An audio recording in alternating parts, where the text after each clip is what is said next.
លេខ1ពិតប្រកបបងប្អូននេះស៊ីហ្វុងលំដាប់ហ្មងចាំងឆ្វាយគុណភាពល្អបងប្អូនមើលប្រេនគេច្បាស់អានេះប្រេនពីរោងចក្រទទួលស្គាល់លេខ1ពិតប្រកបហ្មង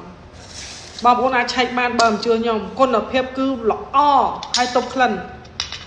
បានទៀតអត់មានថាខែហ្នឹងខែមូសខែរុយអីមូសហើយនឹងអីគេអីចូលណាសត្វអត់អីហ្នឹងនេះតុបមកទឹកហូរមកហើយហូរលឿនហូរជ្រួលអត់បែអីហើយបងប្អូនមើលប្រើមួយដឹងមួយហើយខ្ញុំមានពីរពោប៉ុន្តែមានតិចទេបងប្អូនណាមានតិចទេដោយសារនេះមានពីរពោហើយប្រេនដូចគ្នាគុណភាពនេះបងប្អូនអាចឆែកមើលបានបើថានេះគុណភាពអានេះយើងមិនធ្វើខ្លួនឯងប្រេនលំដាប់ពិភពលោកហ្មងបងប្អូនលំដាប់ពិភពលោកមិនមែនប្រើប្រទេសយើងទេប្រទេសគេប្រើដែរព្រោះអីវាចង់ថាលំដាប់បងប្អូននេះឲ្យកដាស់គេចេញមកពីរោងចក្រមានបោះត្រាំអីត្រឹមត្រូវអញ្ចឹងណាបងប្អូនទិញបាននេះចូលមកបងប្អូនណាប្រេនពិតប្រកបលំដាប់ពិភពលោកទទួលស្គាល់ហើយនេះបងប្អូនអាចសើចមើលបានហើយភ្លឺចាំងអញ្ចឹងល្អពិតប្រកបអញ្ចឹងមានពីរពណ៌បងប្អូនណាមកមុនបានមុនមកក្រោយប្រហែលជាអស់ដោយសារតែវាមានតិច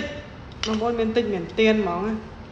ចឹងបងប្អូនច្រឡាញ់ស៊ីហ្វុងឆ្អាតហើយតុបក្លិនឆ្អាតដូចគ្នាគ្រាន់តែពណ៌ខុសគ្នានេះបងប្អូនមើលឆ្អាតរបស់គេមានណាឆ្អាតពិតប្រកបណា